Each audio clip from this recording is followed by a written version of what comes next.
Digital రేట్లు digital రేట్లు digital రేట్లు డిజిటల్ రేట్లు ఈరోజు ఈ ధర్నా ఎందుకు చేస్తున్నామంటే, నా పేరు లయన్ డాక్టర్ సాయి వెంకట్. నేను ఫిలిం ప్రొడ్యూసర్, డైరెక్టర్, యాక్టర్. నేను ఎన్నో సినిమాలు తీశాను, నెగిటివ్లో సినిమా చేశాను. ఇప్పుడు కూడా సినిమా చేసి రిలీజ్కి ఉంది నాది. రిలీజ్కి దాదాపు 9 నెలల నుంచి వెయిటింగ్. ఎందుకు అంటే 400 థియేటర్లో నేను రిలీజ్ చేయాలి. దేవుడు సినిమా తీసిన, జయ హో రామానుజ దేవుడు సినిమా తీసినాం. 400 థియేటర్ల గట్ట నేను రిలీజ్ చేయాలంటే నాకు 50 లక్షల రూపాయలు డిజిటల్ వాళ్ళకే కట్టాలి. నేను సినిమా తీసింది పోయింది, ఇన్ని కోట్లు పెట్టింది పోయింది, పబ్లిసిటీ, ప్రమోషన్, అంటే ఎవ్రీథింగ్ ఇన్ ప్రొడ్యూసర్. అంటే ఆఖరికి ఇంతకు ముందు థియేటర్లు ఉన్నప్పుడు వాళ్ళ ప్రొజెక్టర్ ఉండేది, మేము సినిమా వేసే వాళ్ళం, మాకు డబ్బులు ఇచ్చేవాళ్ళు. డిస్ట్రిబ్యూటర్ ఉండేవాడు, థియేటర్ ఎగ్జిబ్యూటర్ మనకు డబ్బులు ఇచ్చేది. 20 నెగిటివ్లో మేము సినిమాలు చేసినప్పుడు. వన్స్ డిజిటల్ వచ్చిన తర్వాత ఈ డిజిటల్ మాఫియా తోటి యూఎఫ్ఓ క్యూబ్ అనే ఈ డిజిటల్ మాఫియా ఎప్పుడైతే వచ్చిందో, ఎవరు థియేటర్లో వాళ్ళు ప్రొజెక్టర్ పెట్టుకోలేరా అండి? వాళ్ళు థియేటర్లో ప్రొజెక్టర్ పెట్టుకోకుండా థియేటర్లో ఒక యూఎఫ్ఓ క్యూబ్ మీద ఆధారపడితే ఇవాళ ఏమైంది? థియేటర్లు వాళ్ళ చేతులు ఉన్నట్టే కానీ డిజిటల్ ప్రొవైడర్ వాళ్ళ చేతిలో లేరు. మేము డిజిటల్కి డబ్బులు కట్టాలి. థియేటర్లో వాళ్ళు ఏమంటారు, మేము థియేటర్లు ఇస్తాం సార్ అంటారు. కరెక్టే, థియేటర్ ఇస్తావు, మరి డిజిటల్ డబ్బులు ఎవరు కట్టాలి? నీ ప్రొజెక్టర్ నీది కాదు. 12,000 రూపాయలు కట్టాలి. అంటే నేను 400 థియేటర్లు అంటే 50 లక్షల రూపాయలు డిజిటల్ వాళ్ళకి కట్టాలి. ఒక చిన్న ప్రొడ్యూసరు ఒక సినిమా తీసి సినిమా రిలీజ్ చేయాలనుకుంటే మామూలు ఇంతకుముందు డిస్ట్రిబ్యూటర్ ఉండి, ఇప్పుడు డిస్ట్రిబ్యూటర్ కూడా లేడు. ఇలా సిరాజ్ ఎన్ని సినిమాలు చేశాడు ఆయన, ఈ పాన్ ఇండియా సినిమాలు చేశాడు, యుఎస్లో రిలీజ్ చేశాడు సిరాజు. అంత మంచి టాలెంట్ ఉండి ఒక హీరోగా ఎంత టాలెంట్ ఉన్న ఆయన 15 సినిమాలు చేశాడు దాదాపు కొన్ని సంవత్సరాలుగా. కానీ ఏ సినిమాకి ఆయనకు డబ్బు రాలేదు. కారణం ఏంది? మా డబ్బు వాడు దోసుకుంటుండు.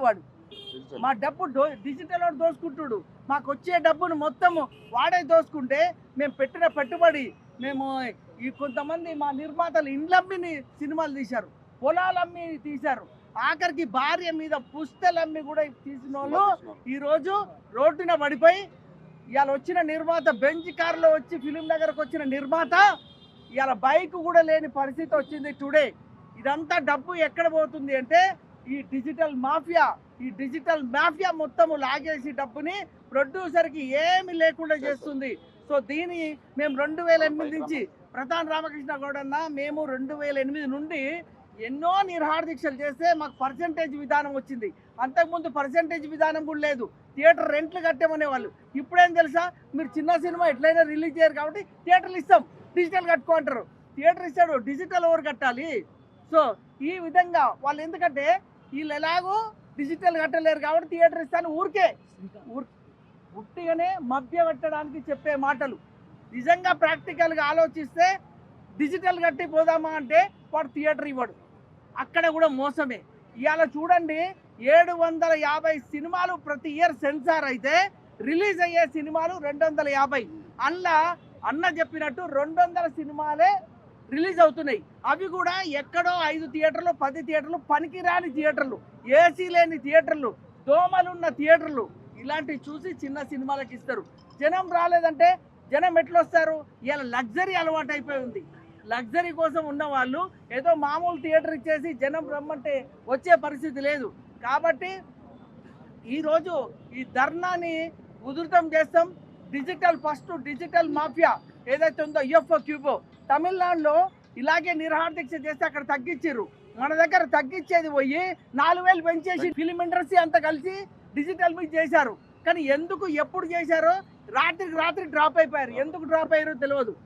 ఇందులో ఏంటంటే బ్రదర్ చెప్పినట్టు ఈ యూఎఫ్ఓ క్యూబ్లో ఇక్కడ ఉన్న 3-4 ప్రొడ్యూసర్లు అందులో పార్ట్నర్స్గా ఉన్నారు. అంటే మన నిర్మాతలే మనని చంపుతున్నారు, మన నిర్మాతలే మన దోచుకుంటున్నారు.